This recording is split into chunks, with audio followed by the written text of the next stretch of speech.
Welcome back to Not So Radical. I'm your host, Peter, and today we're talking about Brett Kavanaugh and Chuck Schumer. Now, if you're not aware, earlier today there was a man that was arrested for attempted murder near Brett Kavanaugh's home. Now, according to an FBI affidavit, the suspect, Nicholas Roske, I think I'm saying that correctly, but he traveled all the way from California. I believe Brett Kavanaugh lives in Maryland, but he traveled there, quote, to kill a specific Supreme Court justice. Now, Nicholas Roske, he was 26. He was armed with a tactical knife, a Glock 17 pistol, pepper spray, zip ties, and also a hammer.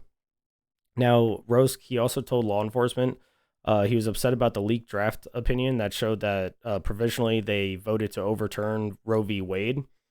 Now, you may be wondering why I mentioned Chuck Schumer before. Well, if you remember, Chuck Schumer back in March of 2020, shortly after the SCOTUS leak, he had some words to say to the SCOTUS members. But before I play this clip, I just want to put things into perspective a little bit. You all remember January 6th, Trump's speech. He said for people to walk down to the Capitol peacefully, patriotically, and let your voices be heard. Now, it did escalate, but he did condemn the action shortly after it begun. Now, peacefully, patriotically sounds like a protest, which Democrats have encouraged from the BLM riots all the way to Roe v. Wade protests, among many other things. But let's compare the words peacefully and patriotically to what Chuck Schumer has to say. Over the last 3 years, women's reproductive rights have come under attack in a way we haven't seen in modern history. From Louisiana to Missouri to Texas, Republican legislatures are waging a war on women, all women, and they're taking away fundamental rights.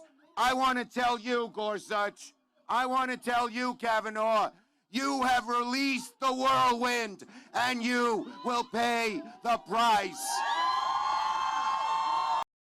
You will pay the price. You've unleashed the whirlwind. Kind of aggressive. You won't know what hit you if you go forward with these awful decisions. You won't know what will hit you if you go forward with these awful decisions. Sounds pretty threatening to me. I mean, compared to the words peacefully and patriotically, you'll pay the price. It's, and you all remember Trump, he was impeached by the House again. They tried to bring him up on other charges. As well as he was banned off Twitter.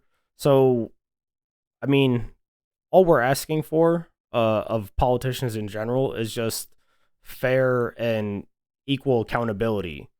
But we're not seeing it as of lately. I mean, especially with the Hunter Biden laptop, that all this information keeps coming out and it's getting more in depth, and we're finding out there are facts behind a lot of this information and nothing's being done about it. I mean, Chuck Schumer, I mean, his words were definitely way more encouraging to this individual that was already upset about the overturn of Roe v. Wade.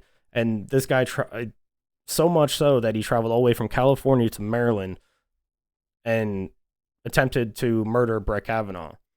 Now, the left's radical speech, I guess you could say, recently. I mean, I saw a clip from The View the other day, and they were talking about getting rid of the Republican Party. Very, very radical words. And so this Biden administration has done nothing to bring us together. There's no accountability, and you're not going to get anybody to swing towards the middle, let alone to the left, unless you start holding your own side accountable. And we're just not seeing it. And a lot of American people are pissed off that this just keeps happening time and time again. They're over it. They're frustrated. I mean, we've seen crime rates almost double by the Biden administration in most areas. It's a teapot that keeps boiling, and it's going to boil over at some point, and it's going to be scary to see. But stay safe out there. Biden's America. High crime, high prices on everything. Great place to live. Take care.